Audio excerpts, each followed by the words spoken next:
Terima kasih Datuk Pengerusi. Butiran 10300 pengurusan sumber manusia.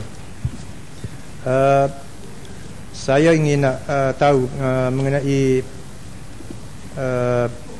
agensi buruh asing ini. Berapa yang telah diluluskan oleh kerajaan, ataupun adakah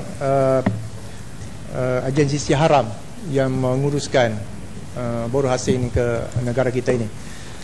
Yang kedua ialah saya rasa kerajaan sendiri tidak mempunyai suatu pendekatan yang objektif mengenai bagaimana nak membina ataupun nak menjana pekerja kita tempatan ini. Kerana apa yang kita tengok, kerajaan lebih memberi latihan-latihan yang lebih kepada pekerja asing, sama di dalam negara dia ataupun nak masuk dalam negara kita. Tidak seperti yang dilakukan pada pekerja tempatan. Umpama kita contoh ialah pembantu rumah umpamanya.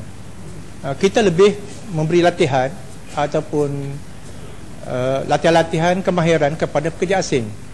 Kalau kita buat cara yang sama, latihan-latihan sama kepada pembantu rumah tempatan, saya rasa mereka juga berminat untuk menjadi pembantu rumah. Tapi ini tidak dilakukan oleh kerajaan. Jadi ini memberi malang kepada pekerja ketempatan kita. Yang kedua ialah saya juga nak tengok dari segi apa yang disebutkan tentang jabatan pembangunan kemahiran ini, iaitu dalam sistem latihan dual nasional ini. Saya nak tahu bahawa mengapa program ini tidak begitu berjaya dan tidak mendapat sokongan daripada agensi kerajaan ataupun pihak industri berkenaan, yang menyebabkan kerajaan tidak mencapai matlamat yang atas sasaran yang dikenaki. Begitu dengan peserta dan sebagainya.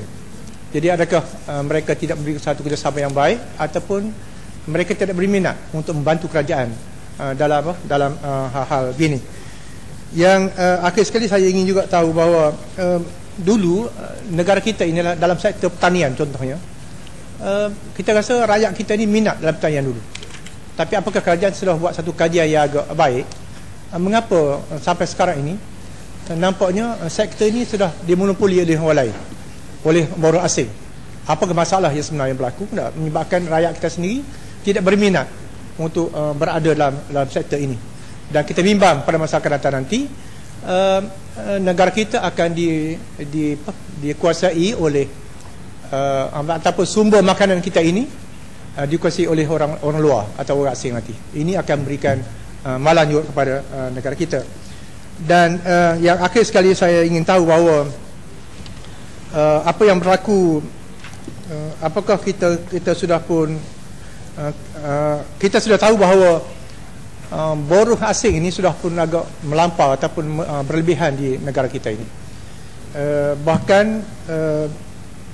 kita terpaksa menanggung berbagai masalah negatif yang dibawa oleh mereka. Mereka bawa budaya dia ke sini kan, dengan perangai dia, dengan macam-macam yang tidak sesuai di kawasan kita ataupun di negara kita. Dan ada yang kadang-kadang tu kita mengalami masalah sosial dan sebagainya, yang kadang-kadang kita tidak dapat kebaikan atau dapat nama yang baik dalam isu ni. Tak, kita dihinakan oleh negara pengeksport buruh-buruh ini kerana apa yang berlaku di tempat kita. Jadi kerana itulah, begitu juga dia